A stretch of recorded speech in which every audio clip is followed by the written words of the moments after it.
Media के हमारे show direct सवाल विद मनु में मैं हूं आपकी होस्ट, आप सबका स्वागत करती हूं। हमारे आज के मेहमान हैं retired IAS officer Amitabh Thakur जी।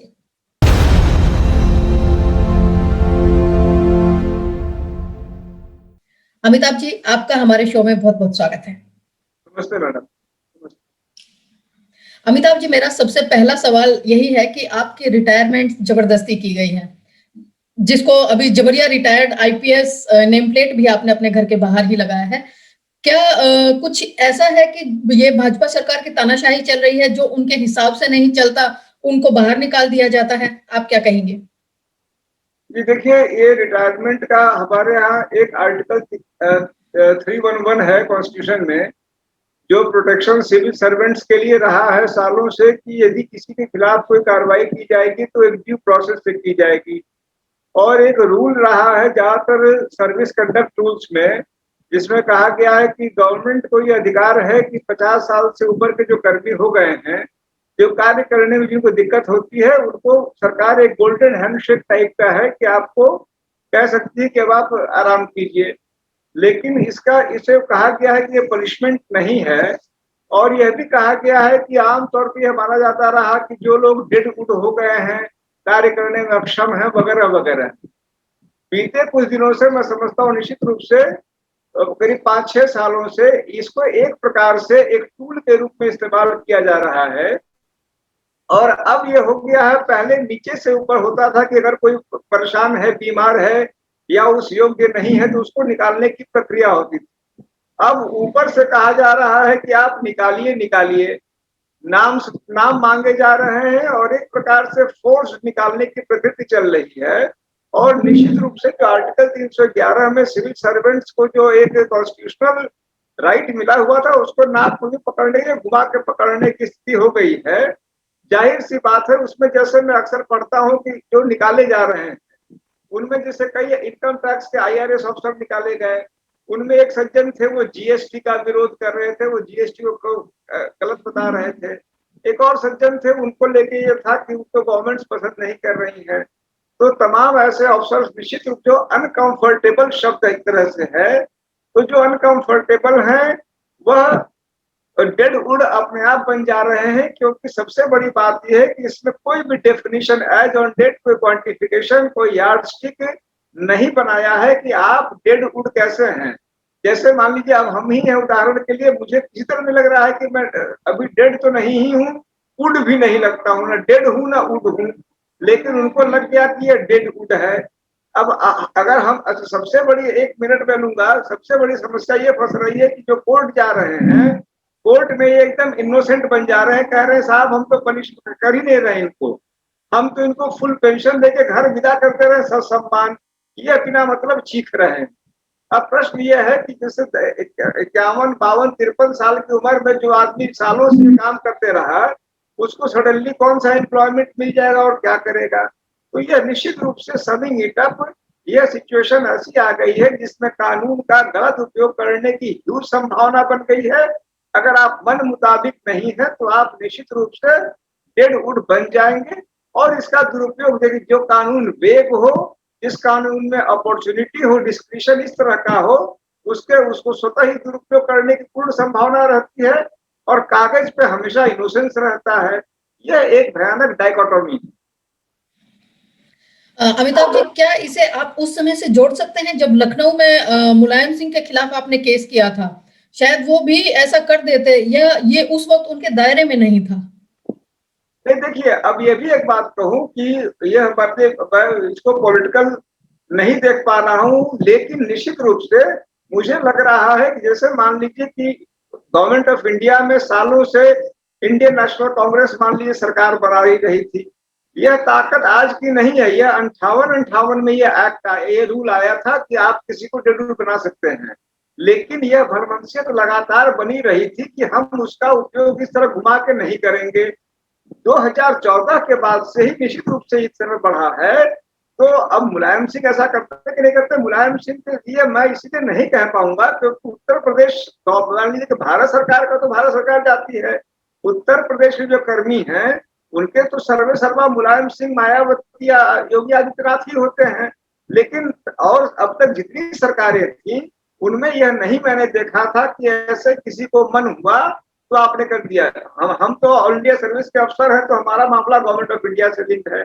लेकिन यूपी गवर्नमेंट में भी अब तक यह नहीं हुआ था। योगी आदित्यनाथ जी की जब से सरकार बनी तब से एक मिशन मोड में चला, और मिशन मोड में अब एक समस्या ये भी आ जा रही है कि मिशन के अंदर कमीशन भी शुरू हो जाता है। क्योंकि जब मिशन है तो अब कई लोग कहते हैं कि कई सीनियर अफसर कहते हैं कि इतने रुपए दो, नहीं तो तुम्हारा वो जो जबरिया रिटायर वाला चल रहा है 50, हमारे यहाँ इसको 50 साला बोलते हैं आम बातचीत में, तो जी 50 साला में तुम्हारा नाम डाल देंगे। तो 50 साला की एक अलग वसूली लिस्ट बन गई है, ऐसा मैंने सुन रखा है। जी। अमिताभ जी, आपके साथ 2 और ऑफिसर्स को गृह मंत्रालय की स्क्रीनिंग में अयोग्य अधिकारी करार देकर इसी तरह से जबरन रिटायरमेंट दी गई है। ये स्क्रीनिंग किस तरह से होती है, क्या पैरामीटर ये लोग फॉलो करते हैं? देखा जाए प्रवीण जी, मैंने वही बात कही कि एक्चुअली जैसे कि अगर कागज पे हो सकता है कल को मैं कोर्ट जाऊंगा, तो यह 2018 का ये 2012 का है। ऑल इंडिया सर्विसेज के लिए एक ऑफिस मेमोरेंडम बोलते हैं हमारे यहाँ, उस ओएम को दिखाएंगे। उस ओएम में बाकी सब बातें अच्छी लगेंगी जो कानूनी मुहावरेदारी होती है कि एक समिति बनेगी, उसमें चीफ सेक्रेटरी हेड होगा, फला मेंबर होंगे, और लेकिन किसको निकालेंगे उसको लेके बिल्कुल खूब अंधेरा है, कंप्लीट साइलेंस। वहां लिख रखा है कि जो who is not fit for public interest. अब यह पब्लिक इंटरेस्ट तो आप जाना जा रहा है, हमें नहीं मालूम यूरोप और अमेरिका में पब्लिक इंटरेस्ट किसको मानते हैं। हमारे देश में तो पब्लिक इंटरेस्ट का एक ही मतलब होता है कि जो पार्टी इंटरेस्ट है वही पब्लिक इंटरेस्ट है। तो अगर आप पार्टी इंटरेस्ट या व्यक्ति विशेष को चेहरा, बहुत पहले जब हम राज कपूर साहब बोलते थे कि मेरी तो सूरत ही ऐसी है, तो अब ये कुल मिला के सूरत पे हिसाब किताब चला गया है।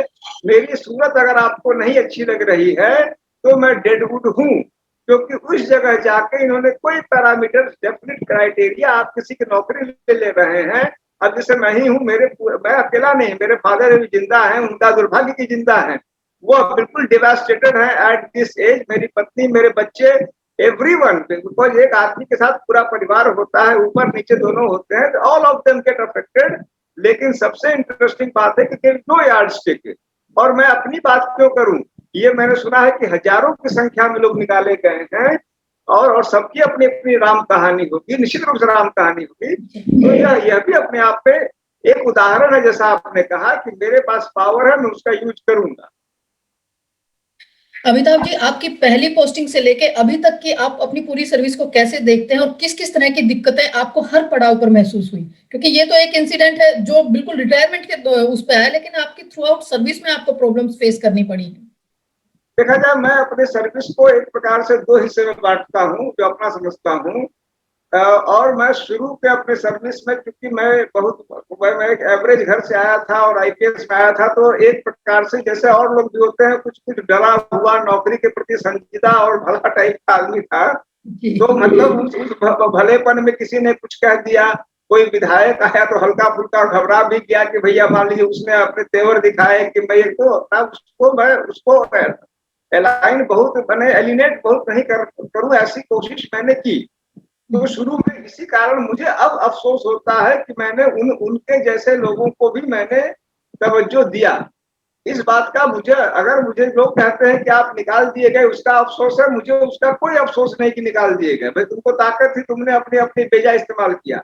मेरे पास जब मेरी ड्यूटी थी और कुछ वर्षों में मैंने उन लोगों को जरूर ज्यादा तवज्जो दिया जो हकदार नहीं थे। और संभवतः उसका कारण ये होता है कि जब आप इस नौकरी में आते हैं तो एक नई दुनिया में आ जाते हैं, और आप जैसे मैं आईआईटी से पढ़ के आया, एक इंजीनियर टाइप का लड़का था, अचानक एक दूसरी दुनिया में आ गया, तो एक एडजस्टमेंट का इशू रहा। धीरे धीरे मुझे लगता है कि मैं बिगड़ाल ही होते गया और बिगड़ते गया, और मुझे उस बात की बेहद खुशी है कि मैं लगातार बिगड़ते गया। मेरी निगाह में यह ट्रांजिशन 2006 में तब हुआ जब मुलायम सिंह ही उस समय जो मुख्यमंत्री थे, उनके एक समधी थे, उनसे मेरा झगड़ा हुआ इस सेंस में कि उन्होंने मेरा कॉलर पकड़ लिया जब मैं एसपी था, और उन्होंने अटैक करने की कोशिश की। मैंने उनको बताया, वो मुख्यमंत्री थे, उन्होंने कहा कि एफआईआर ना हो, कम से कम हमारे समधी का यानी एमएलए का नाम न हो। मैंने उनको कहा नहीं, लेकिन मैंने एमएलए के खिलाफ मैंने खुद वादी बनके एज कंप्लेनेंट एफआईआर लिखवा दिया। He was very angry. हमारी एक फाइल थी वो खत्म हो गई थी, उसको दोबारा खोल दी, सालों तक प्रमोशन नहीं हुआ, and that day onwards possibly I never turn back, और मेरा बिगड़ना लगातार बना रहा, इसकी आज मुझे बेहद खुशी होती है। अमिताभ जी, सोशल मीडिया पर आपके चाहने वाले और ना चाहने वाले दोनों ही तरह के लोग मौजूद हैं। आप खुद को कहाँ देखते हैं वहां? देखिए, उसमें भी अब ऐसा है कि चूंकि मैं जिस देश में हूँ, उसमें चाहना न चाहना कई बार उस पर डिपेंड करता है। Many a times it is not valley neutral. आप जहां से हैं, क्योंकि अब हुआ ये कि जहां तक मैं इसको समझता हूँ, थोड़ा बहुत हर आदमी अपना ये करता है, तो जब मुलायम सिंह जी की या उनके लड़के की सरकार थी, तो उस समय मेरे ज्यादातर चाहने वाले वो थे जो आज मुझे नहीं चाहने वाले हैं। तो वो भारी संख्या में जो है वो मेरे फेसबुक फॉलोअर आते थे, उनको बड़ा अच्छा लगता था कि उनके लिए कोई आदमी बेवकूफ बन रहा है, मान ली उनको लगता था, और उनके लिए डंडेबाजी अपना कर रहा है, अपना सर छुपा रहा है। फिर जब से योगी आ गए, तब से उनको मैं बहुत ही नागवार लगने लगा। उनको लगा कि अब ये इसको अब मलाई काटना चाहिए, कि मैंने इसका इसका एक फेज ओवर हो गया, अब इसका वनवास खत्म हुआ, इसको जो है राम राज में इसको इसको मलाई खानी चाहिए। मेरी किस्मत में मुझे लगता है कि वो मलाई नहीं थी, और मुझे अच्छा है कि मुझे मुझे अपच भी नहीं हुआ उसका। तो उसके बाद ये लोग मेरे जो है नहीं चाहने वाले हो गए। लेकिन अभी जो पहले वाले थे, उनमें कुछ अभी नाराज है, कुछ उनको लग रहा है कि उनको मुझसे नई उम्मीदें लग रही। लेकिन उसके अलावा मैं यह महसूस करता हूँ कि एक अच्छी संख्या में ऐसे भी लोग हैं जो सिस्टम, क्योंकि मेरा अटैक योगी और अखिलेश और मायावती से मेरी शत्रुता का कोई रीजन नहीं है, क्योंकि वो बहुत बड़े लोग हैं। मेरी जो भी लड़ाई है, वह व्यवस्था को लेकर है, व्यवस्था पे आम आदमी की लड़ाई है। जो भी मेरी औकात, मेरी बहुत सीमित औकात है, लेकिन यही है कि हम जो है नेताओं को फर्जी माई बाप न समझे, वो हम पर फर्जी धौंस न जमावे। उनके जो डिस्क्रिप्शन है या अथॉरिटीज के डिस्क्रिप्शन है, जैसे मुझे निकाला, तो यह निकालना मेरे लिए इशू नहीं है, आपने मिसयूज की अथॉरिटी का यह इशू है। हिंदुस्तान में डिस्क्रिप्शन बहुत ही रैम्पेंट है, बहुत ही एब्रप्ट है और एब्सर्ड है, उसको लेके मेरी लड़ाइयां हैं। तो मैं यह महसूस करता हूं कि एक सेक्शन निश्चित रूप से ऐसा है जो मेरी उन लड़ाइयों को पसंद करता है, और उसमें ज्यादा मुझे खुशी इस बात की होती है कि मेरी मिसाल देके वह लड़ रहा होता है। वह कहता है कि जब अमिताभ ठाकुर मुलायम सिंह से लड़ लिए, तो क्या मैं इससे नहीं लड़ सकता हूँ। मैं अपने जीवन का एक्चुअल अचीवमेंट उन लोगों को मानता हूँ जो मेरे कारण ही कहीं लड़ लेते हैं, क्योंकि इस देश में लड़ना एक बहुत बड़ी जरूरत है। नहीं लड़ना, यहाँ के फालतू तो लोग लड़ रहे हैं, लेकिन राइट्स के लिए बहुत कम लोग लड़ रहे हैं। मैं अगर उनमें 10 आदमी को भी इंस्पायर करता हूँ कि जाके अपने बॉस से लड़ लो, तो उसके लिए मैं अपने आप को बहुत ही अच्छा महसूस करता हूँ। अमिताभ ठाकुर जी, आपकी इमेज मतलब पूरे समाज में, पूरे एडमिनिस्ट्रेटिव में और पॉलिटिकल लॉबी के बीच में एक ईमानदार अधिकारी की रही है, लेकिन उसके पैरेलली आपके ऊपर भी भ्रष्टाचार के आरोप लगाए गए थे, और आप उनमें से क्लियर कट निकल कर सामने आए, क्योंकि आपने अपनी बात अक्सर ओपनली रखी, सोशल प्लेटफॉर्म पे रखी, कोर्ट के बाहर भी आपने धरने दिए। तो आप क्या समझते हैं कि जब एक अधिकारी को इस तरह से प्रॉब्लम्स को फेस करना पड़ता है, तो आम जनता की क्या स्थिति होती होगी? देखिए, अब उसमें मैं ये कहूंगा कि निश्चित रूप से अगर मैं संभवतः आईपीएस अफसर नहीं होता, तो हो सकता है मुझे 10-20 डंडे भी लगाते रहते। आईपीएस होने के कारण डंडे नहीं लगाते हैं, लेकिन मैं यह महसूस करता हूँ कि अगर मान लीजिए अगर मान लीजिए मैं चाहता, तो किसी डीजी के यहाँ, किसी चीफ सेक्रेटरी के यहाँ चाय पीने जाता, तो वो मुझे चाय पिलाता और हाय हेलो करता, सब चलता रहता, उसमें कोई इश्यू नहीं है। लेकिन जब आप किसी गांव के गुरहू और निरहू की कहानी लेके जाते हैं और कहते हैं साहब इस गुरहू को वह डीएम, एसडीएम या वो एसपी उसके उसके साथ अत्याचार कर रहा है, तब उनके तेवर बदल जाते हैं। वो कहते हैं तो तुमसे क्या मतलब है, तुम बेगानी शादी में क्यों अब्दुल्ला दीवाना बन रहे हो। तो उस चीज के कारण एक बहुत लंबा समय बीत गया, जब मुझे किसी व्यवस्था ने अपना समझा हो, और जो व्यवस्था जो उसको एक्सप्लॉइट कर रही है, परेशान कर रही है, और मैं उसकी यूज हो गया इसे, और मुझे एक प्रकार, और धीरे धीरे एक प्रकार की छवि हो गई कि कोई मुझे, जैसे मान लीजिए उन कामों के लिए जिसके लिए सामान्यतया लोग अफसरों को खोजते हैं कि भाई साहब मेरा ये काम है करवा दीजिए, उसके लिए मुझे कोई नहीं खोजता। तभी खोजते हैं जब उनको लगता है कि उनसे अन्याय हुआ है और एक सिरफिरा है जो उसको कह सकता है, तब मुझे खोजते हैं। और उन चीजों के लिए मुझे लड़ने में कोई हिचक नहीं होती है। वो हिचक का बंधन एक काफी पहले मैंने छोड़ दिया। अमिताभ जी, आपने अभी अभी कहा जैसे कि एक सिरफिरा इंसान ही सिर्फ लड़ाई कर सकता है, सच की लड़ाई के साथ खड़ा होता है। क्या आपको लगता है कि पहुंच वाला आदमी, चाहे वो नेता हो, अभिनेता हो, अमीर हो, उनके खिलाफ कहीं कोई कार्रवाई नहीं होती, चाहे उन्होंने कितना ही गलत काम क्यों ना किया हो?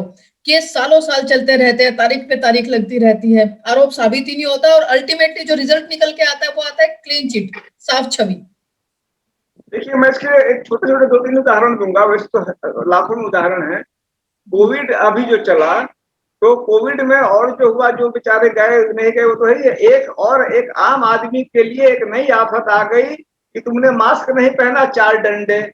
तुमने मान लीजिए सोशल डिस्टेंस नहीं लगाया, 17 डंडे और तुम्हारे 5,000 फाइन।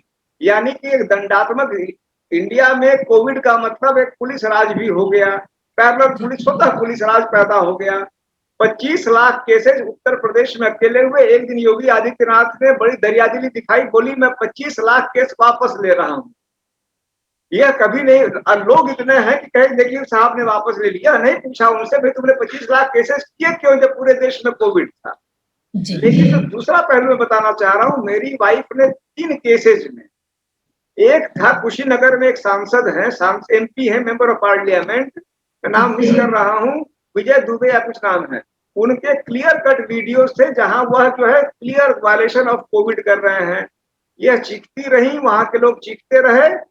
एसपी ने कह दिया नहीं साहब वो कोविड वायलेशन नहीं कर रहे थे, वह अंबेडकर जी को श्रद्धांजलि दे रहे थे। अगर आप अम्बेडकर जी उसे उस दौरान श्रद्धांजलि देती तो न जाने क्या क्या झेल लेती।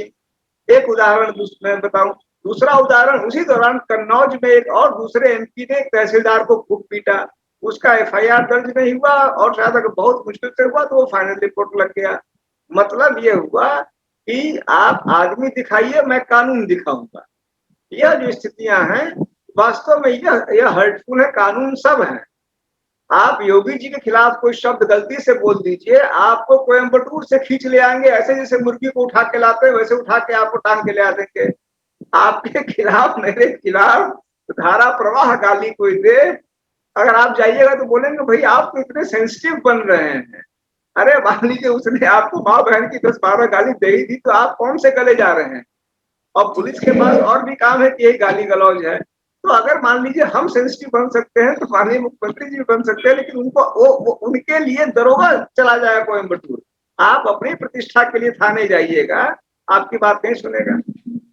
आपने बिल्कुल सही कहा। यही एक सिस्टम में हमारे प्रॉब्लम है और ये आज से नहीं सालों से है अमिताभ जी, कि पूरा सिस्टम जो है एक तरह से नकारा भी हो रखा है। मैं इसको इस तरह से भी समझ सकती हूँ कि जो चापलूसी कर सकते हैं वो प्रमोशन ले सकते हैं, और जो सच के साथ खड़ा होता है, जो जवाब मांगता है, चाहे अपने कार्य के, अपने पद के अनुरूप ही वो अगर जवाब मांगता है, तो उस पर सवालिया निशान लगा देते हैं और उसे न्यायपालिका का दरवाजा खटखटाना पड़ता है, जैसे आपने कई बार खटखटाया।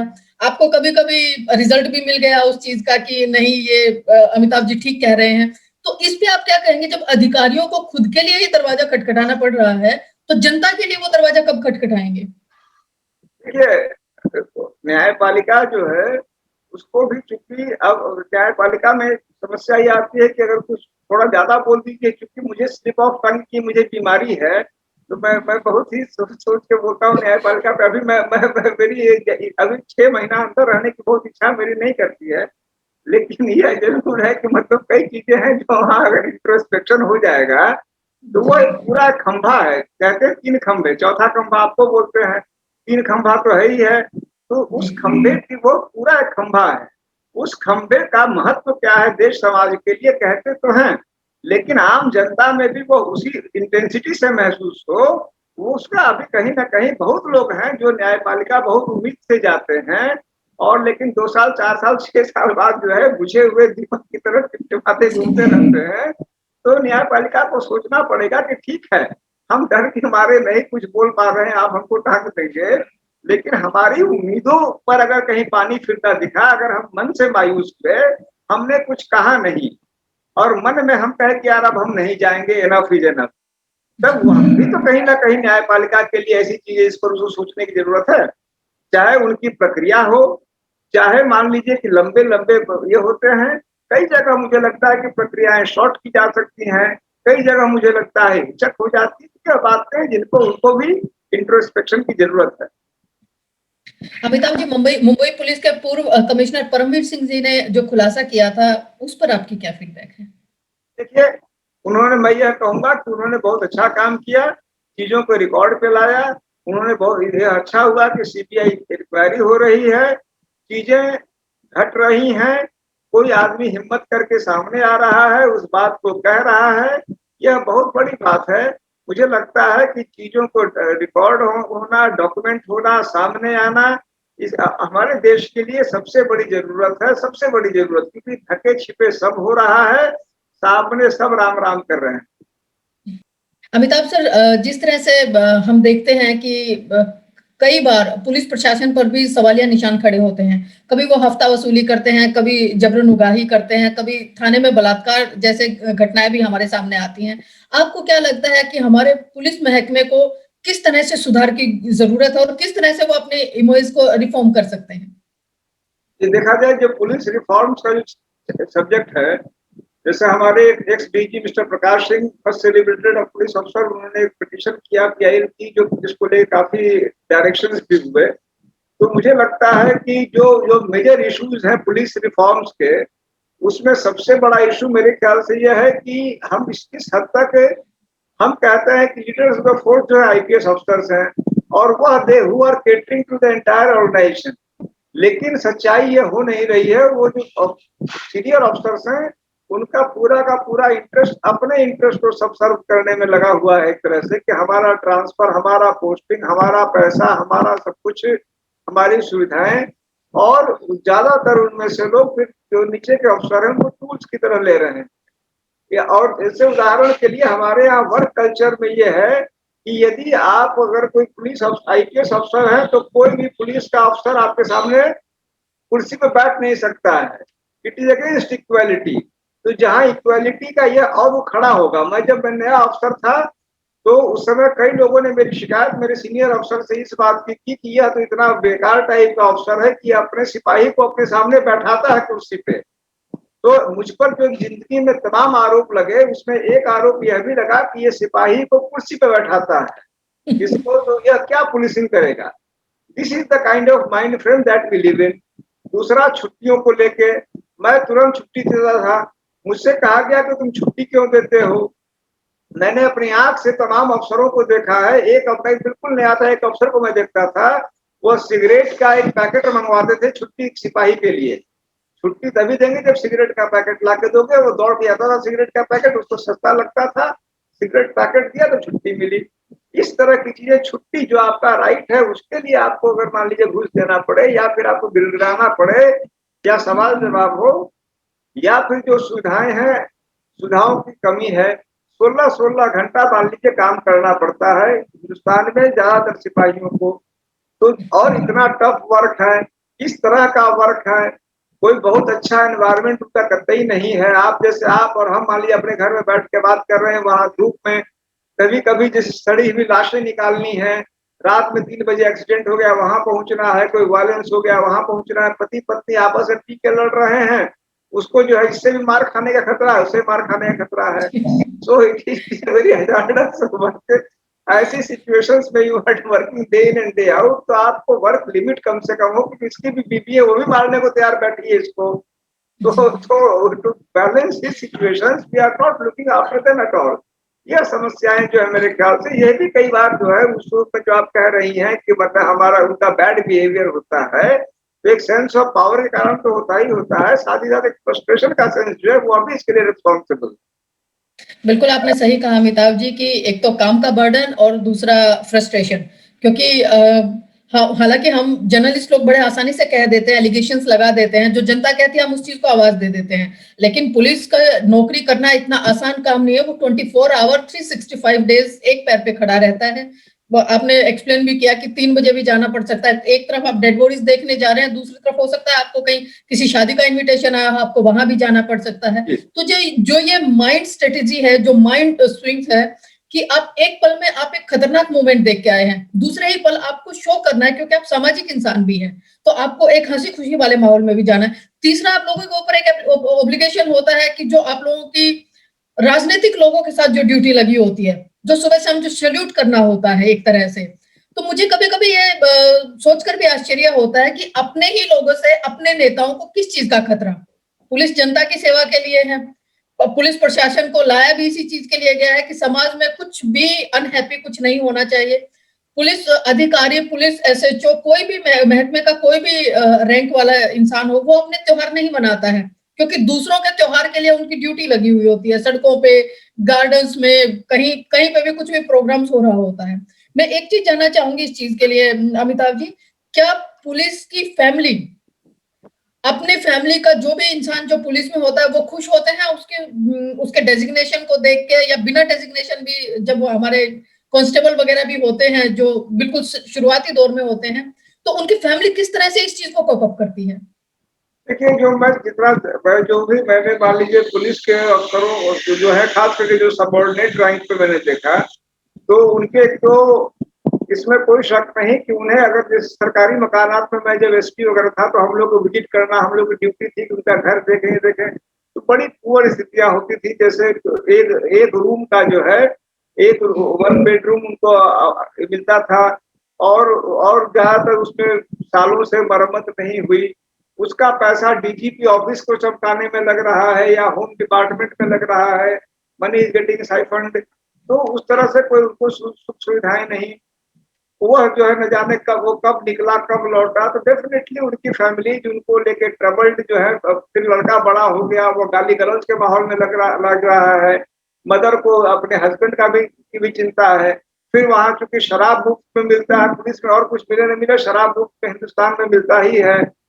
तो मान लीजिए कि उसकी भी कई लोगों को लत लग गई। कई लोग मेरे साथ, मुझे याद है कि एक सिपाही था, जब मैं भी बिल्कुल नया था, वो भी नया था, मेरे साथ सिक्योरिटी में था। कुछ साल पहले जिसका फोन आया मुझे, नहीं, वो बिल्कुल सीधा साधा था। अब वो हेवी ड्रंक हो गया है। अब वो यहाँ वहां उसकी नौकरी रहती है कि मुफ्त में पीता होगा। एक दिन रात में पी के साहब उनको सस्पेंड कर दिया गया। और साहब तो आई वो ट्रांसफॉर्मेशन न जाने कितनों का होता होगा। फिर थोड़े बहुत अच्छा, इजी मनी भी उतना ही मिलता है। कोई लोअर रैंक में कोई बहुत ज्यादा इजी मनी नहीं मिलता है। उतना ही मिलता है कि आपकी आदत खराब कर दी जाए और आपको किसी लायक न छोड़ा जाए। ज्यादातर उसमें कोई ऐसा भी नहीं है कि अपने घर परिवार को कुछ बना लेते हैं। खुद को बर्बाद करने के लिए ही इजी मनी मिल रहा है उनको। And that is only that much. जैसे कि मान लीजिए पुरानी फिल्म में अजीत कहता था कि ऑक्सीजन तुमको मरने नहीं देगा और फला चीज छीनने नहीं देगा, तो only that much they get it. So summing it up, it is a very complex and complicated situation, particularly for the lower ranks. उन पर लेकिन हम ध्यान नहीं देते हैं। हम लफाजी की बातें करते हैं और ऊपर ऊपर की बातें करते हैं। कभी भी मैंने जो अनुभव किया है, हमारी पुलिसिंग में कभी भी प्लानिंग जो है फ्रॉम डाउन नहीं होता है, फ्रॉम बॉटम नहीं होता है। इसका कोई फीडबैक हम नहीं लेते हैं। हम डिक्टेट कर देते हैं कि अब पुलिस में यह होगा, अब अभी तक ये हुआ, अब ये होगा। भाई what are their hassles, what are their heart, what are their problem, जब तक आप ग्राउंड रियलिटीज को नहीं टेकअप करेंगे फीडबैक, इसको हम लोग कोई विश्वास, हम समझते हैं कि हम ही सब कुछ जानते हैं। तो I think that is a very very very bad situation. Amitabh ji, आपने जैसे कहा कि अब देखिए, बुरी चीज की लत नहीं लगानी चाहिए। अब ऐसा क्या कारण है, कभी किसी एडमिनिस्ट्रेटिव ऑफिसर ने किसी ऊपर के जो पॉलिसी मेकर्स होते हैं हमारे, जो महकमे के लिए आते हैं, उन्होंने ये नहीं सोचा कि शराब ही क्यों फ्री दी जाए, जूस क्यों नहीं दिया जाए हमारे पुलिस वालों को, ताकि वो तंदुरुस्त रहे, स्वस्थ रहे, परिवार को भी भेजा जाए। तो ये शराब की ही कैसे शुरू हुई होगी इस तरह की चीज? ये बहुत बड़ी बात है अमिताभ जी। आर्मी में भी दी जाती है। नहीं, देखिए ऐसा है कि शराब विभाग नहीं देता है, क्योंकि शराब की दुकानों पर नेचुरल कंट्रोल पुलिस वालों का होता है। क्योंकि इंडिया में गवर्नमेंट जो वाइन शॉप्स वगैरह होते हैं, तो वाइन शॉप्स की चेकिंग वगैरह पुलिस को राइट होता है। जी जी। तो गवर्नमेंट, ये नहीं गवर्नमेंट बांट रही है, ओके ओके, गवर्नमेंट तो आर्मी में देती है। In fact on the contrary, army में ये इशू कम है।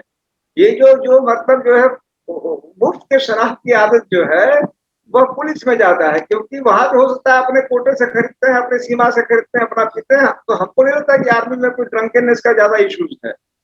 ऑन द कॉन्ट्ररी ये यहाँ मुफ्त में मिलता है। आप वहां चेकिंग के नाम पे गए, आपने तो से ले लिया। तो यहाँ तक कि कोरोना के समय भी मैंने सुना है कि दुनिया में और सबों की शराब बंद हो गई, पुलिस वालों का धारा प्रवाह बनता रहा। Because they're on their fields, तो फील्ड में जाएंगे तो वहां से ले लेंगे। जी। अमिताभ जी, मेरा आखिरी सवाल, आपने कुछ देर पहले जिक्र किया कि जनता आपकी तरफ नई उम्मीद की तरह देख रही है कि अब वो किसी और गेटअप में आएंगे। क्या हम इसको ऐसे समझे कि सियासत ज्वाइन करने वाले हैं? देखिए, अब उसमें मतलब उसमें भी मतलब मुझे बाद में कोई ना कोई जरूर पागल ही कहेंगे। मुझे सियासत से कोई परहेज नहीं है, इसीलिए क्योंकि जाहिर सी बात है कि हमारी संवैधानिक व्यवस्था में जितने टॉप रैंक्स हैं सारे पॉलिटिकल एक तरह से लोगों का है। मैं तो खैर उसमें कोई रैंक नहीं पा पाऊंगा, जब मैं अपने विभाग यहाँ नहीं पा पाया तो वह क्या पाऊंगा। लेकिन पॉलिटिक्स को मैं पर से खराब नहीं मानता, because it has a power of transformation. लेकिन पॉलिटिक्स में और पॉलिटिकल फोर्सेस में भी बहुत सारे चेंजेस की जरूरत है, और मैं वहां जाऊंगा जरूर।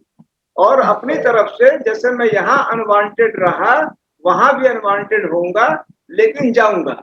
अंतर सिर्फ ये होगा कि यहाँ तो तुमने मान लीजिए मुझे निकाल दिया तो शायद लो न लो कोर्ट जाना पड़े। वहां तो इतने पॉलिटिकल पार्टीज है, आज पार्टी ये निकालेगी कल पार्टी भी मैं घुस जाऊंगा, बिकॉज वहां पर ये नहीं नियम है, और वो वैसे भी सब खाली टाइप के ही है कुछ तो पॉलिटिकल पार्टी। तो मैं रहूंगा जरूर वहां पे, जैसे विभीषण मान लीजिए लंका में ही रहते थे और वही बवाल करते थे, तो मैं रहूंगा वहीं पे। और निश्चित रूप से वहां भी जैसे देखिए केजरीवाल जी ने शुरू में कहा कि मैं यह करूंगा वह करूंगा, उन्होंने काफी ट्रांसपेरेंसी की बातें की। मुझे लगता है कि उनको भी इंट्रोस्पेक्ट करने की जरूरत, उनकी बातें अच्छी लगती थी, फिर मान लीजिए हमने वेबसाइट पे सारी चीजें डाली, ये की वो की। आज भी ज्यादातर पॉलिटिकल जो इंडिया में पॉलिटिकल लीडरशिप्स हैं उनमें कोई नहीं जान रहा है कि हमारा प्रेसिडेंट कैसे चुना जा रहा है। अचानक फला आदमी एक पार्टी का तो आप देख ही रही है, हो सकता है कल को मैं उसी पार्टी में चला जाऊं, उस पार्टी में प्रेसिडेंट है कि नहीं ये वो पार्टी भी नहीं जान रही है। दूसरी पार्टी में जो प्रेसिडेंट हैं वो कब बन गए यह कोई नहीं जानता है, नीचे से कोई नहीं जान रहा है। तो पार्टीज में जो संविधान उनका कहता है उसका पालन हो पाए, उसके लिए मेरे जैसे कई लोगों की वहां पर भी घुसने की और वहां पे बवाल करने की बहुत जरूरत है। आपने बिल्कुल सही कहा अमिताभ जी कि सियासी लोगों को मैसेज तो पहुंच ही गया होगा कि आप लोग जो साफ छवि का आवरण लेके घूम रहे हैं उसका पोस्टमार्टम करने के लिए कोई बहुत जल्द आने वाला है। आपकी वाकई ही जरूरत है भारतीय सियासत में अमिताभ जी। इसी के साथ हम आपका बहुत बहुत शुक्रिया अदा करते हैं, आप हमारे साथ जुड़े और बेबाकी से अपनी राय रखी जिस तरह से आप हमेशा रखते हैं।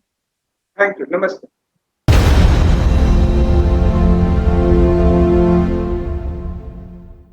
तो ये थे हमारे आज के खास मेहमान। वी मीडिया के हमारे अगले एपिसोड में मुलाकात करेंगे एक और मशहूर हस्ती से। तब तक के लिए आप बने रहिए हमारे साथ और मुझे दीजिए इजाजत। नमस्कार।